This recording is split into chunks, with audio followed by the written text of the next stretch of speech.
Well, good evening. We just concluded this year's NATO summit, and the consensus among the members was it was a great success. It was especially momentous because it represented the 75th year of the most important military defense alliance in the world's history of the world. We should never forget that NATO grew out of the wreckage of World War II, the most destructive war in history. The idea was to create an alliance of free and democratic nations that would commit themselves to a compact of collective defense. Standing together, they knew we'd all be safer. An attack on one would be treated as an attack on all. And it's worked because a would-be aggressor knows if they attack one of us, they'll be attacked by all of us. Sending that message is the best way to deter aggression and prevent wars in the first place. For those who thought NATO's time had passed, they got a rude awakening when Putin invaded Ukraine. Some of the oldest and deepest fears in Europe roared back to life because once again, a murderous madman was on the march. But this time, no one cowered in appeasement, especially the United States. We collected intelligence that Russia was planning to invade Ukraine months before the invasion. I directed the intelligence community to be a significant amount of intelligence be declassified so I could start building an international coalition to oppose the invasion. Then in February, some of you remember, I warned the world that the invasion was imminent. I rallied a coalition of 50 nations from Europe to Asia to help Ukraine defend itself. Many foreign policy experts thought as Putin amassed Russian forces just 100 miles north of Kyiv, the capital of Ukraine, but Putin thought it was the mother home of Russia. The capital would fall in less than a week. But the Ukrainian people, backed by a coalition to help build, stopped them. Today, Kyiv still stands, and NATO stands stronger than it has ever been. During the week of this summit, several heads of states made it a point in their statements to thank the United States and to thank me personally for all that NATO has achieved. NATO is not only stronger, NATO is bigger because we led the charge to bring in Finland and Sweden into the alliance, and it makes a gigantic difference. Excuse me. Meanwhile, my predecessor has made it clear he has no commitment to NATO. He's made it clear that he would feel no obligation to honor Article 5. He's already told Putin, and I quote, "Do whatever the hell you want." In fact, the day after Putin invaded Ukraine, here's what he said. It was genius. It was wonderful. Some of you forgot that, but that's exactly what he said. But I made it clear, a strong NATO is essential to American security. And I believe the obligation of Article 5 is sacred. And I would remind all Americans, Article 5 is invoked only once in NATO's long history, and that was to defend America after 9/11. I made it clear that I will not bow down to Putin. I will not walk away from Ukraine. I will keep NATO strong. That's exactly what we did, and exactly what we'll continue to do. Now, the future of American policy is up to the American people. This is much more than a political question. It's more than that. It's a national security issue. Don't reduce this to the usual testament that people talk about, issues of being a political campaign. It's far too important. It's about the world we live in for decades to come. Every American must ask herself or himself, is the world safer with NATO? Are you safer? Is your family safer? I believe the American people know the answer to all those questions is yes. And I believe the American people understand that America is stronger because of our alliances. I believe the American consensus from Truman to Reagan to me still holds today. America cannot retreat from the world. We must lead the world. We're an indispensable nation, as Madeleine Albright wrote. Now let me turn to three other key issues. Just this morning, we had a great economic report showing inflation is down. Overall prices fell last month. Core inflation is the lowest it's been in 3 years. Prices are falling for cars, appliances, and airfares. Grocery prices have fallen since the start of the year. We're going to keep working to take down corporate greed to bring those prices down further. Meanwhile, Trump's calling for a 10% tariff on everything Americans buy, including food from overseas, vegetables, and other necessities. And economists tell us that would cost the average American working family another $2,500 a year. It's a tax of $2,500 a year. Second, our efforts to secure the border, southern border, is working. After Trump killed the bipartisan effort to secure the border, Republicans and Democrats had worked on, because he thought it would benefit me and make him a loser, Republicans walked away. So I took executive action last month. As a consequence, working with Mexico, border encounters have gone down over 50%. The current level is lower today than when Trump left office. Third, for months, the United States has been working to secure a ceasefire in Gaza, to bring the hostages home, to create a path for peace and stability in the Middle East. 6 weeks ago, I laid out a detailed plan in writing. It was endorsed by the UN Security Council, the G7. That framework is now agreed on by both Israel and Hamas. So I sent my team to the region to hammer out the details. These are difficult, complex issues. There's still gaps to close, but we're making progress. The trend is positive, and I'm determined to get this deal done and bring an end to this war, which should end now. Let me conclude where I began. We're the United States of America. We are the indispensable nation. Our leadership matters. Our partnerships matter. This moment matters. We must rise to meet it. With that, I'll take your questions. I've been given a list of people to call on here. Reuters, Jeff Mason.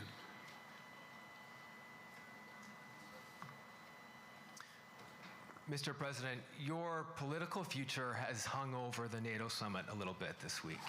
Speaker Pelosi made a point of suggesting that your decision on whether to stay in the race was still open. George Clooney and a handful of lawmakers have called on you to step aside. Reuters is reporting tonight that UAW leadership is concerned about your ability to win. UAW just endorsed me, but go ahead. Thank you. My question for you is, how are you incorporating these developments into your decision to stay? And separately, what concerns do you have about Vice President Harris's ability to beat Donald Trump if she were at the top of the ticket? Look, I wouldn't have picked Vice President Trump to be vice president, but I think she was not qualified to be president. So let's start there. Number one. The fact is that the consideration is that I think I'm the most qualified person to run for president. I beat him once, and I will beat him again. Secondly, the idea, I served in the Senate a long time. The idea that senators and congressmen running for office worry about the ticket is not unusual. And I might add, there are at least 5 presidents running or incumbent presidents who had lower numbers than I have now, later in the campaign. So there's a long way to go in this campaign. And so I'm just going to keep moving, and because, look, I got more work to do. We've got more work to finish. There's so much, we've made so much progress. Think about it. Think about where we are economically relative to the rest of the world. Name me a world leader who wouldn't want to trade places with our economy. We've created over 800,000 manufacturing jobs, 1.5 million jobs. I mean, so things are moving. We got more to go. Working class people still need help. Corporate greed is still at large. Their prices, the corporate profits have doubled since the pandemic. They're coming down, and so I'm optimistic about where things are going. Danny Kemp, AFP. Thanks. Thank you, Mr. President. I wanted to ask you about you mixed up Presidents Zelensky and Putin earlier today. And you now have sort of your key allies, including the British Prime Minister, the President of France, and the German Chancellor having to step in and make excuses for you on that. And officials here are saying off the record that your decline has become noticeable. Hasn't this now, frankly, become damaging for America's standing in the world? Thank you. Did you see any damage to our standing in my leading this conference? Have you seen a more successful conference? What do you think? And the Putin piece, I was talking about Putin, and I said, and now, at the very end, I said, here, I mean, Putin. I said, no, I'm sorry, Zelensky. And then I added 5 other names. Look, guys, the idea anybody suggests that we haven't had an incredibly successful conference. How many times did you hear in that conference, I know it sounds too self-serving, but other leaders, heads of state, in thanking me, saying the reason we're together is because of Biden, because Biden did the following. Look, folks, this is, well, anyway, I thought it was the most successful conference I've attended in a long time, and find me a world leader who didn't think it was. Next one, Nancy Cordes, CBS. Thank you, Mr. President. You mentioned other instances in history where presidents have faced a challenge, but what makes this moment in history so unique is that it is not your enemies who are calling on you to reconsider your decision to stay in the race. It's your friends, supporters, people who think you've done a great job over the past 4 years. Have you spent time thinking about what it would mean for your legacy, which you've worked decades to build, if you stay in the race, despite the concerns that voters say they have, and you lose to someone who you yourself have argued is unfit to return to the Oval Office? Well, look, I'm not in this for my legacy. I'm in this to complete the job I started. As you recall, understandably, many of you and many economists thought my initial initiatives that I put forward, can't do that, it's going to cause inflation, things are going to skyrocket, the debt's going to go up. What are you hearing now from mainstream economists? 16 economic Nobel laureates said I've done a hell of a job. That under my plan so far and what's going to happen in the future if I've reelected, that things are going to get much better. Our economy is growing. I was determined when I got elected to stop the trickle-down economic theory, that if the wealthy did very well, everybody else would do well. My dad was a well-read, decent guy. I don't remember much trickling down on his kitchen table. Middle-class people and working-class people need help. And so what happened is I decided to was able to implement as president what I believed when I was a senator. And that is that the way to build this economy is from the middle out and the bottom up. That way we grow the economy. And the wealthy still do very well. They do fine. And guess what? Find me an economist, a mainstream economist who said we haven't done well. What have we not done that isn't working right now? And so we got more to do, though. We got to finish the job. And by the way, I come from the corporate state of the world. Delaware has more corporations registered in Delaware than every other state in the nation combined. I'm not anti-corporate, but corporate profits have doubled since the pandemic, doubled. It's time things get back in order a little bit. It's time, for example, if I'm reelected, we're going to make sure that rents are kept at 5% increase in corporate rents for apartments and the like and homes are limited to 5%. We're going to make a lot of changes that I've been talking about because we're going to continue to grow this economy. And by the way, I know, remember how I got so roundly criticized for being so pro-union, not labor, union. Well, guess what? I've been the most pro-union labor president in history. Not a joke. And guess what? We had the Treasury Department do a study.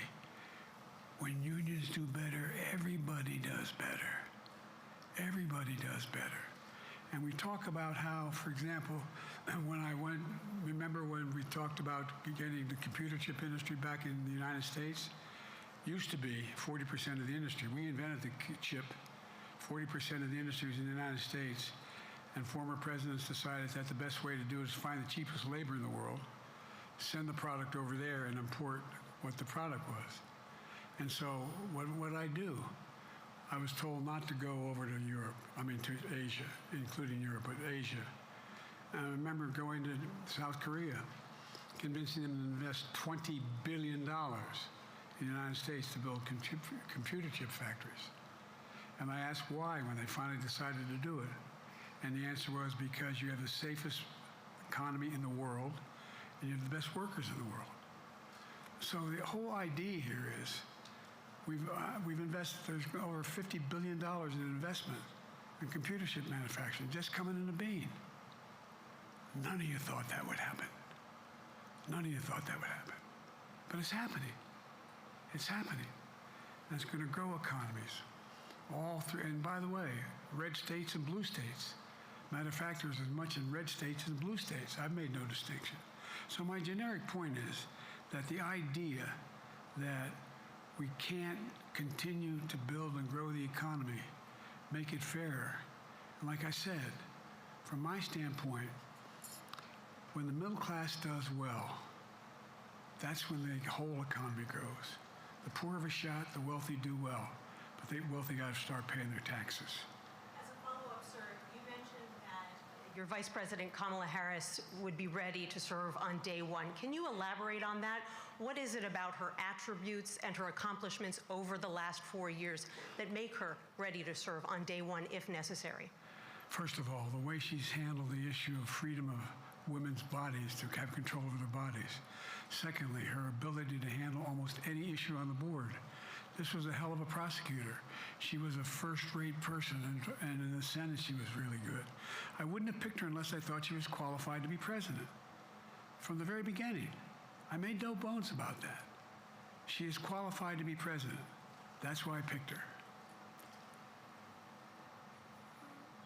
Felicia Schwartz, Financial Times. Thank you, Mr. President. Presidency is the most straining job in the world, and it's 24/7.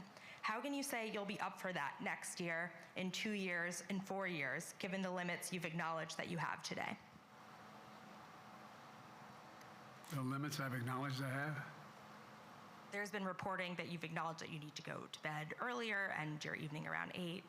That's not true. Look, what I said was, instead of my every day starting at 7 and going to bed at midnight, it'd be smarter for me to pace myself a little more. And I said, for example, the 8, 7, 6 stuff, instead of starting a fundraiser at 9 o'clock, start at 8 o'clock. People get to go home by 10 o'clock. That's what I'm talking about. I'm not talking about, and if you looked at my schedule since I made that stupid mistake in the campaign, in the debate, I mean, my schedule has been full bore. I've done, where's Trump been? Riding around in his golf cart, filling out his scorecard before he hits the ball? I mean, look, he's done virtually nothing. And I have, I don't know how many, don't hold me to it, roughly 20 major events. Some with thousands of people showing up. And so I just think it's better. I always have an inclination, whether I was playing sports or doing politics, just to keep going, not stop. I just got to just pace myself a little more. Pace myself. And the next debate, I'm not going to be traveling into 15 time zones a week before. Anyway, that's what it was about. That's what it was about. And by the way, even with that, I love my staff, but they add things all the time. At the very end, I'm catching hell from my wife for that. Anyway,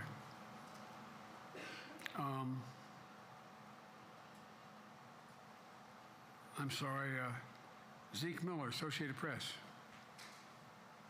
Thank you, Mr. President. Two questions for you. First, on the NATO summit, President Zelensky, in your meeting with him, he pressed you to lift your limitations on the Ukrainian use of American weapons, saying that, in his public remarks afterwards, saying that Ukraine cannot win the war unless those limitations are lifted. Are you reconsidering your position on that? And then secondly, following up on Felicia's question there, leaders of your own party have said that they're not worried about that debate. They're worried about the next bad night and the bad night after that. How can you reassure the American people that you are up to the task and that there won't be more bad nights at a debate stage or somewhere else? First thing about Zelensky asking for the ability to strike deep into Russia. We've allowed Zelensky to use American weapons in the near term, in the near or abroad, into Russia. Whether or not he should be attacked. For example, should Zelensky, he's not, but if he had the capacity to strike Moscow, strike the Kremlin, would that make sense? It wouldn't. The question is, what's the best use of the weaponry he has, and the weaponry we're getting to him? I've gotten a more long-range capacity, as well as defensive capacity. And so our military is where I'm following the advice of my commander-in-chief, the chief of staff of the military, as well as the Secretary of Defense and our intelligence people. And we're making a day-to-day basis on what they should go, how far they should go in. That's a logical thing to do.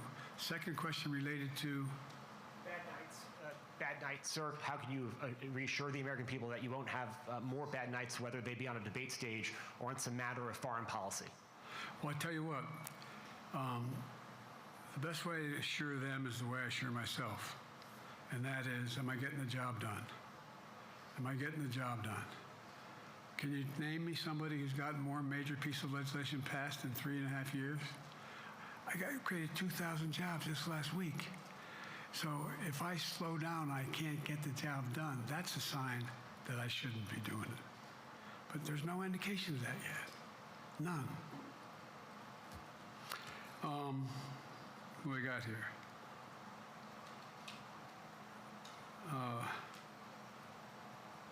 Merrick, Pulaski Radio. Thank you, Mr. President. How are you? I'm well. The elections in the US have consequences around the world. You have pretty high standing in Europe. I just asked President Macron about you, and he said we are happy to have him as the President of the United States. But there is a concern.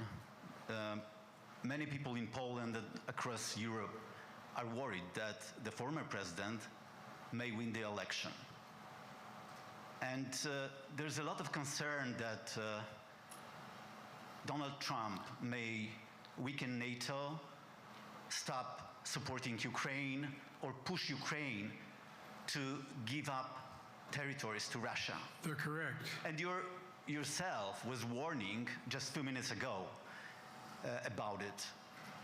So my question is, do you think that Europe will be left on its own if Donald Trump wins the election? And what's your advice to European leaders to prepare for possible US disengagement? Well, look, I think, how can I say this without sounding too self-serving?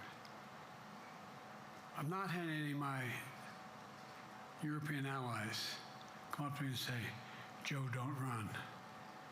What I hear them say is, you've got to win. You can't let this guy come forward. He'd be a disaster. He'd be a disaster.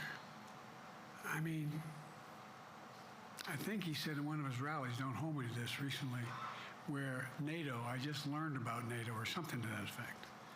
Foreign policy has never been his strong point.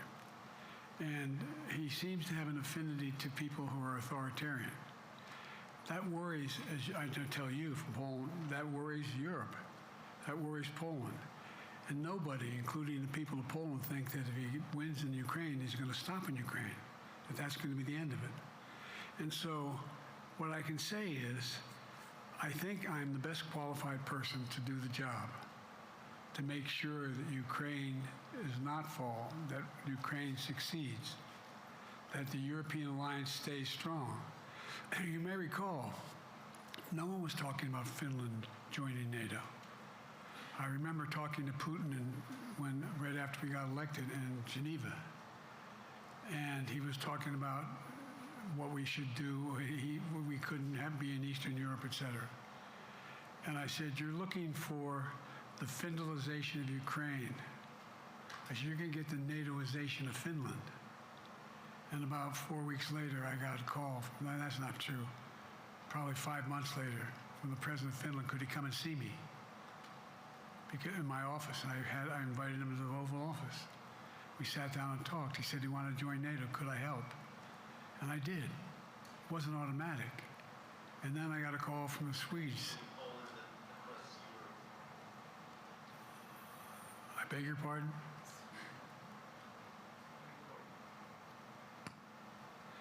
And so Finland joined NATO. 800-mile border is a significant, and they were already allies, but they weren't part of NATO. And you heard, I think you heard, maybe, I can't recall whether he said it publicly or in our closed meeting, but he wouldn't mind being repeated. He said, we decided in Finland, the people of Finland decided they had to be part of NATO. It was in our interest because of the joint ability to be together to dissuade any attack on Finland. And the same thing with Sweden. It took a lot of selling to some folks, particularly in Turkey and other places, to agree to the expansion. But it expanded. And we're a hell of a lot stronger because of it. We're more secure because of it. And by the way, I was able to get 50 other nations, 50, to support Ukraine. 50. And we're able to bring about a coalition of Europe and Asia, Japan and South Korea. I just met we talked about AUKUS, and we talked about the relationship between Australia, New Zealand, Japan, South Korea, the United States. We're making the world safer and stronger because we have to deal with the new arrangement that exists in the world. The Cold War is over. The post-war era is over. What is going to replace it? And I respectfully suggest I have a pretty good idea what that should be. I've convinced a lot of people to follow it, and we're just going to get stronger. David Sanger. Where's it? Thank you, Mr. President. Be nice, David. Mr. President, the NATO declaration that was issued yesterday was very notable because it described China as a decisive enabler of the war in Ukraine for its provision of critical goods to the Russians. That's part of a broader partnership that seems to have cemented in place in the past 2 or 3 years. I think one that you were a little bit doubtful of when we asked you about it some time ago. So I'd be interested to know whether you have a strategy now of trying to interrupt the partnership between China and Russia, and whether or not in a second term you would pursue that, if you could describe that strategy to us. And along the way, could you also tell us whether you think, just to follow up on Felicia's question, that if you were in a room with Vladimir Putin again, the way you were 3 years ago, or with President Xi, that a few years from now you will be able to go negotiate with them, handle them one-on-one? Well, the first part of the question is, we discussed and I raised in the NATO summit, and others raised, the future of China's involvement, what they're going to do, what they're doing with Russia in terms of accommodating, facilitating. They're getting access to additional. They're not supplying weapons themselves. They're supplying mechanisms for them to be able to get weapons. And China's position is basically, and I've spent more time with Xi Jinping than any world leader has over 90 hours since being vice president all the way through, for real. And by the way, I handed all my notes. But my point is that she believes that China is a large enough market that they can entice any country, including European countries, to invest there in return for commitments from Europe to do A, B, C, or D, or not to do certain things. What's happened is we had a long discussion about what we have to make clear. China has to understand that if they are supplying Russia with information and capacity, along with working with North Korea and others to help Russia in armament, that they're not going to benefit economically as a consequence of that by getting the kind of investment they're looking for. And so, for example, we're in a situation where, and we've reestablished direct contact with China after that, remember the balloon, quote unquote, going down, and all of a sudden things came to an end? Well, we set up a new mechanism. There's a direct line between Xi and me, and our military has direct access to one another, and they contact one another when we have problems. The issue is that we have to make sure that she understands there's a price to pay for undercutting both the Pacific Basin as well as Europe, and as it relates to Russia and dealing with Ukraine. And so we, for example, if you want to invest in China, as you know this area really well. If you want to invest in China, you have to have a 51% Chinese owner. You have to make sure that you do by their rules, and you don't have the authority, and that you have to provide all access to all the data and information you have. There was a while there, as you recall, the last administration and other administrations, where the access to that market was enticing enough to get companies to come in because they had access to over 1 billion people in a market, not 1 billion, but a lot of people in the market. And so they were doing it. But that got curtailed when we started saying we're going to play by the same rules. For example, the idea they don't abide by the international rules related to subsidizing products by the government funding.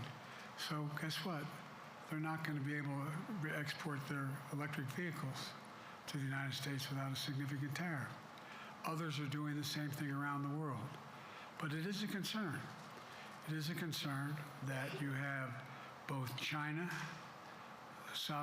North Korea, Russia, Iran, countries that are not necessarily coordinated in the past, looking to figure out how they can have impact. Do you have a strategy to interrupt that impact? Yes, I do, but I'm not prepared to talk about the detail of it in public. And I think you'll see that some of our European friends are going to be curtailing their investment in Russia. In China, as long as China continues to have this indirect help to Russia in terms of being able to help their economy, as well as help them as a consequence of that, their ability to fight in Ukraine. The other thing that we talked a lot about is that, and I raised it, and I didn't hear any. I can't swear that everyone agreed because not everyone got to talk about it. But we need a new industrial policy in the West. For example, we talked about how both the EU as well as NATO has to be able to begin to build their own munition capacity, has to be able to generate their own capacity to provide for weapons and the ability to, it came as a surprise to some of us how we had fallen behind in the West in terms of the ability to construct new material, new weaponry, new everything from vehicles to weapon systems. And so one of the things that came out of this was we're going to be meeting again with a number of my colleagues, my European colleagues, is what do we do to increase the capacity of the West, particularly in Europe and Japan, to be able to generate the kind of ability to produce their own weapon systems. Not just for themselves, but to be able to generate that. It's the same, it's what Russia's trying to figure out. That they went to China and they didn't get the weapons, but then they went to North Korea. But we're going to be in a position where the West is going to become the industrial base for it to be able to, the ability to have all the defensive weapons that we need. That was a discussion as well. Mr. President, I'm not sure you answered on whether you would be ready to go deal with Putin and Xi 2 or 3 years from now. I'm ready to deal with them now and 3 years from now. Look,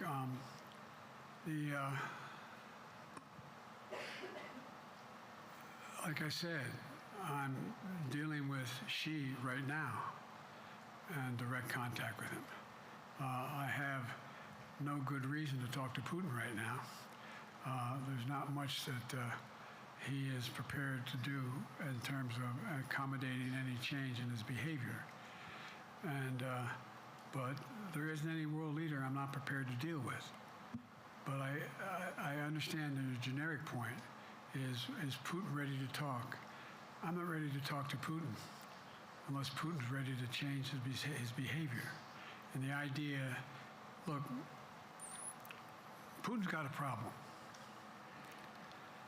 First of all, in this war that he is supposedly have won, and by the way, I think, don't hold me to the exact number, but I think Russia had 17.3% of Ukraine that they conquered. Now it's 17.4. I mean, in terms of percentage of territory. They've not been very successful. They've caused horrible damage and loss of life, but they've also lost over 350,000 troops, military, killed or wounded.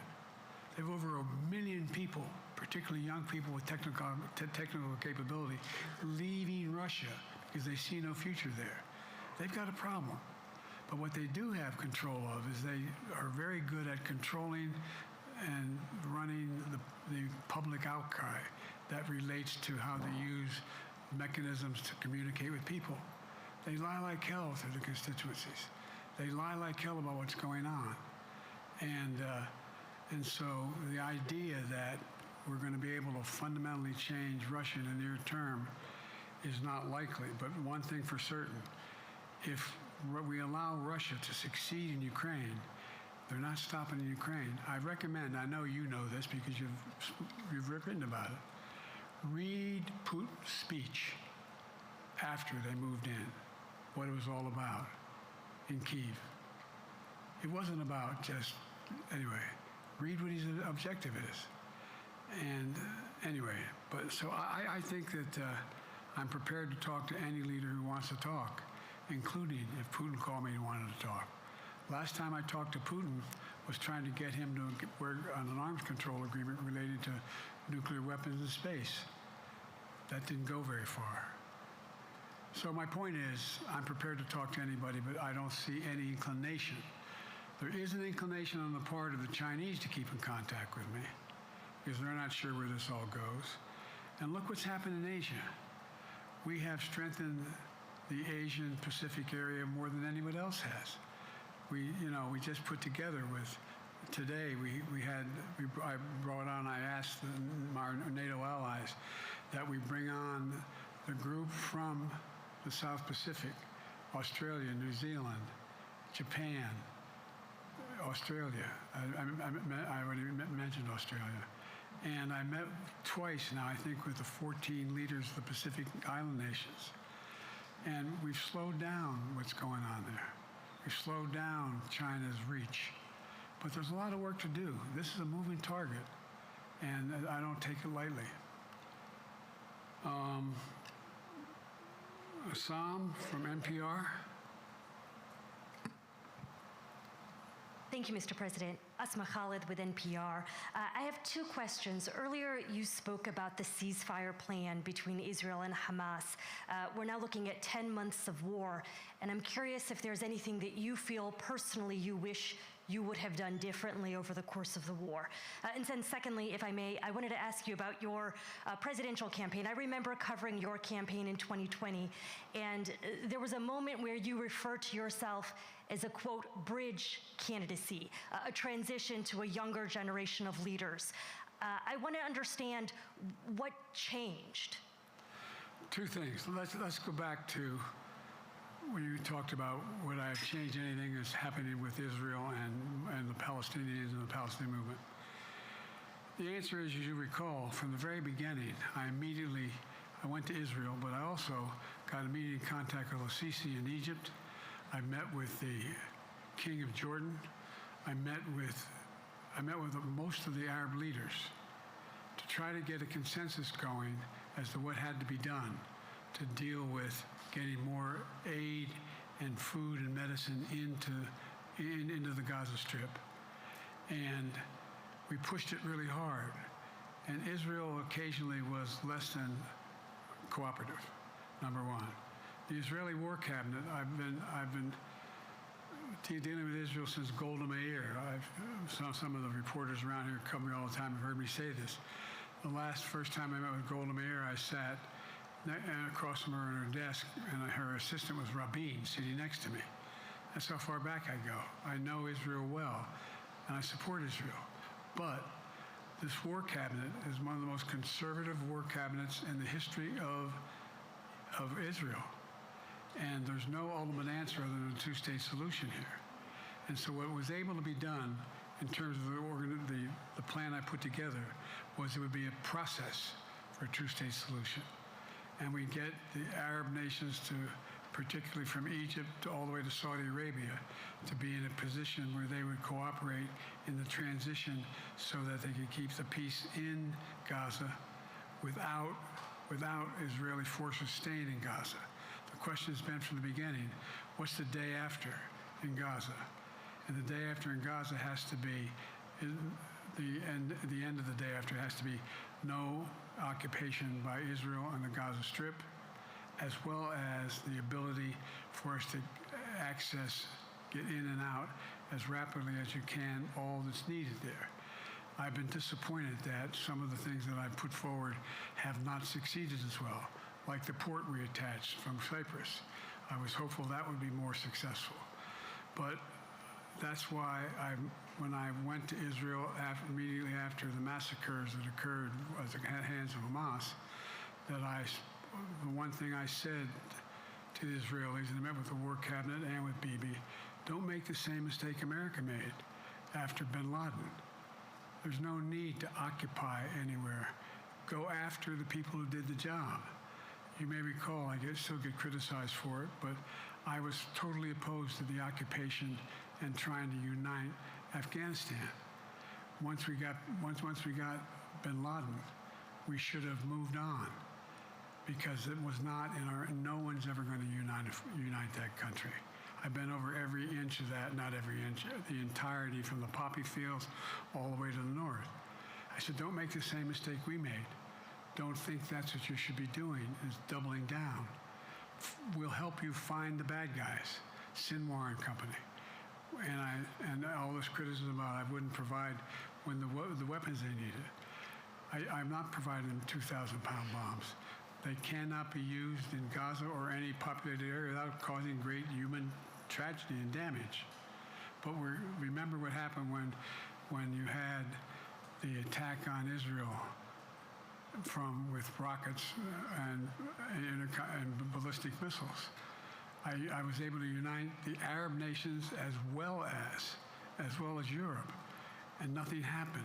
Nothing got hurt. It sent an incredible lesson to what was going on from the Middle East. So there's a lot of things, in retrospect, I wish I had been able to convince the Israelis to do. But the bottom line is we have a chance now. It's time to end this war. It doesn't mean walk away from going after Sinwar and Hamas. And if you notice, you know better than most, there is a growing dissatisfaction on the West Bank from the Palestinians about Hamas. Hamas is not popular now. And so there's a lot of moving parts. I just have to keep moving to make sure that we get as much done as we can toward a ceasefire, and get those. And by the way, look at the numbers in Israel. I mean, my numbers are better in Israel than they are here. But then again, they're better than a lot of other people here too. But anyway. Your bridge candidacy in 2020, you referred to yourself as being a bridge candidate for a younger, fresher generation of Democratic leaders, and I wanted to know what changed. What changed was the gravity of the situation I inherited in terms of the economy, our foreign policy, and domestic division. And I think, I won't put words in anybody's mouth, most presidential historians give me credit for having accomplished more than most any president since Johnson and maybe before that to get major pieces of legislation passed. And what I realized was my long time in the Senate had equipped me to have the wisdom to know how to deal with the Congress to get things done. We got more major legislation passed that no one thought would happen. And I want to finish it, to get that finished. If tomorrow, if we had a circumstance where there was a lineup and I hadn't inherited what I did and we just moved things along, anyway, it's going to change. Last question. Haley Bull, Scripps. Or no, Josh Weingrove, I'm sorry, was the next one. I'll do two more questions. Thank you, Mr. President. Many of your colleagues, Democrats in the Hill, are watching tonight as they assess what they want to say about your candidacy. I'm wondering how you're thinking of this right now. It seems like your answer is clear, but they're watching how things go tonight, tomorrow in Michigan, next week in Texas and Nevada. Are you thinking that way about how the next week or two goes would inform you? Am I using that way, you said? Are you thinking that way about how the next 2 weeks go? Will that affect your decision, or are you fully determined on running in November as the party's nominee? I'm determined on running, but I think it's important that I allay fears by let them see me out there. Let me see them out, for the longest time it was, Biden's not prepared to sit with us unscripted. Biden's not prepared to, anyway. And so what I'm doing is, and I've been doing, I think we've done over 20 major events from Wisconsin to North Carolina to demonstrate that I'm going out in the areas where we think we can win, where we can persuade people to move our way, or people are already there. And here, look, the other thing is, we have the most extensive campaign organization of anybody's had in a long, long time. We have well over 1,000 volunteers knocking on doors, making phone calls, making tens of thousands of phone calls. We have headquarters, I forget exactly how many, I don't want to cite a number and then find out I'm off, but we have scores of headquarters in all the toss-up states. We're organized, we're moving, and that's awful hard to replace in the near term. And so, and here's the other thing. I was in the Senate a long time. Very proud of what I've done in the Senate. I was chairman of the Foreign Relations Committee for a long time, and I was chairman or ranking member and chairman of the Judiciary Committee. I'm going to be going down to the Johnson Library. Anyway, I'm going to be going around making the case of the things that I think we have to finish and how we can't afford to lose what we've done or backslide on civil rights, civil liberties, women's rights. There's that little button we have.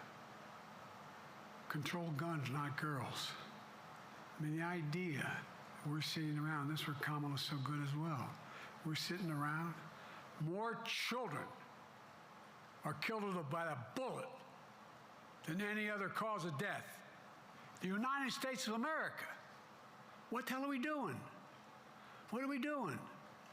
We got a candidate saying, promised the NRA, don't worry, I'm not going to do anything. I'm not going to do anything. You got a Supreme Court that is what you might call the most conservative court in American history. This is ridiculous. There's so much we can do still, and I'm determined to get it done. It's about freedom. And by the way, I'll end this. Well, I'm not going to do that. Haley has to come up too. But I remember I made a speech on democracy in Philadelphia at Independence Hall. And I'm not being critical, just observing. The bulk of the press said, what the hell is he talking about that for? Democracy. You did. Democracy is not an issue. Democracy is not an issue. Except the polling data showed 60% of the people knew I was right, thought I was right. I'm not asking you a question. You don't have to answer, obviously. But do you think our democracy is under siege based on this court? Do you think democracy is under siege based on Project 2025? Do you think he means what he says when he says he's going to do away with the civil service, eliminate the Department of Education, make sure, I mean, we've never been here before. And that's the other reason why you say, hand off to another generation. I've got to finish this job. I've got to finish this job because there's so much at stake. We've had some discussions over the past few days with your press secretary about the question of health exams. And you said you take a cognitive test every day in this job. Are you open to taking another physical or test before the election? Governor Whitmer of Michigan, for instance, said it wouldn't hurt to take a test. Well, look, two things. One, I've taken 3 significant and intense neurological exams by a neurologist. In each case, as recently as February. And they say I'm in good shape, okay? Although I do have a little problem with my left foot because it's not as sensitive because I broke my foot and didn't wear the boot. But I'm good. I'm tested every single day about my neurological capacity to do decisions I make every day. You talk to my staff, all of you talk to my staff. Sometimes my staff talks a lot. But the fact of the matter is, I don't think you have them telling you that all the major ideas we've undertaken haven't been in part initiated by me. I remember when the staff and I said, I'm going to go to South Korea, we're going to get the chip. What are you doing? I'm going to get Japan and Korea back together again after essentially having hostilities toward one another since the end of World War II. I'm going to move and see that we can expand it. You know, the only thing age does is help you with it. It creates a little bit of wisdom if you pay attention. And so the point I'm making is, I think it's important that if the neurologist tells me he thinks I need another exam, and by the way, I've laid every bit of the record out. Hadn't hidden a thing. You ought to ask Trump for his, okay? I laid it all out. And every single day I'm surrounded by good docs. If they think there's a problem, I promise you, or even if they don't think it's a problem, they think I should have a neurological exam again, I'll do it. But no one's suggesting that to me now. And I'll ask you another question. No matter what I did, no one's going to be satisfied. Did you have 7 docs? Did you have 2? Who'd you have? Did you do this? How many times did you? So I am not opposed if my doctors tell me I should have another neurological exam, I'll do it. But that's where I am. Haley Bull, Scripps. Thank you, Mr. President. You said you're making decisions on a day-to-day basis when it comes to support for Ukraine. Does that mean you have not closed the door on further considering lifting restrictions for U.S.-made weapons inside Russia? And if I may, your convention is coming up where your delegates are pledged to make you the official nominee. If they have second thoughts, are they free to vote their conscience? Obviously, they're free to do whatever they want, but I get overwhelming support. Overwhelming support. I won, I forget how many votes I won in the primary. Overwhelming. And so tomorrow, if all of a sudden I show up at the convention, everybody says, we want somebody else, that's the democratic process. It's not going to happen.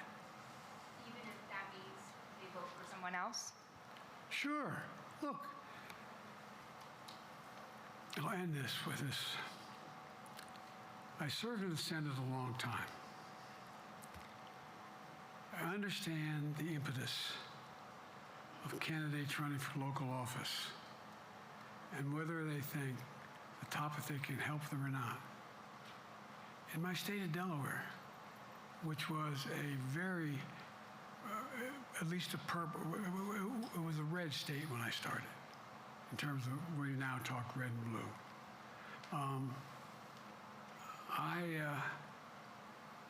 I don't recall most of the Democratic presidents winning my state when I was a candidate. The truth of the matter is I understand the self-interest of every candidate. If they think that, running with Biden at the top is going to hurt them, then they're going to run away. I get it. But so far, go and look at the polling data in their states. Look at the in-depth, and by the way, I think you'd all acknowledge, and you're all experts, I'm not being solicitous about the president, you're experts on this stuff. How accurate does anybody think the polls are these days? I can give you a series of polls where you have likely voters, me versus Trump, where I win all the time. When the unlikely voters vote, he wins sometimes. The bottom line is all the polling data right now, which I think is premature because the campaign really hasn't even started. I mean, it hadn't started in earnest yet. Most of the time, it doesn't start till after September, after Labor Day. So a lot can happen. But I think I'm the best I believe I'm the best qualified to govern. And I think I'm the best qualified to win. But there are other people who could beat Trump too. But it's awful start from scratch. And, we talk about, money raised. We're not doing bad. We got about $220 million in the bank. We're doing well. So with that, you have any want to follow up on any of that you just asked me? Yes. You earlier explained confidence in your vice president. Yes. If your team came back and showed you data that she would fare better against former President Donald Trump, would you reconsider your decision to stay in the race?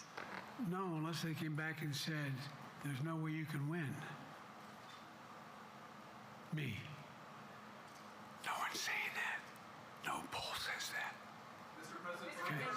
Thanks. This ends tonight's press conference. Thanks, everybody.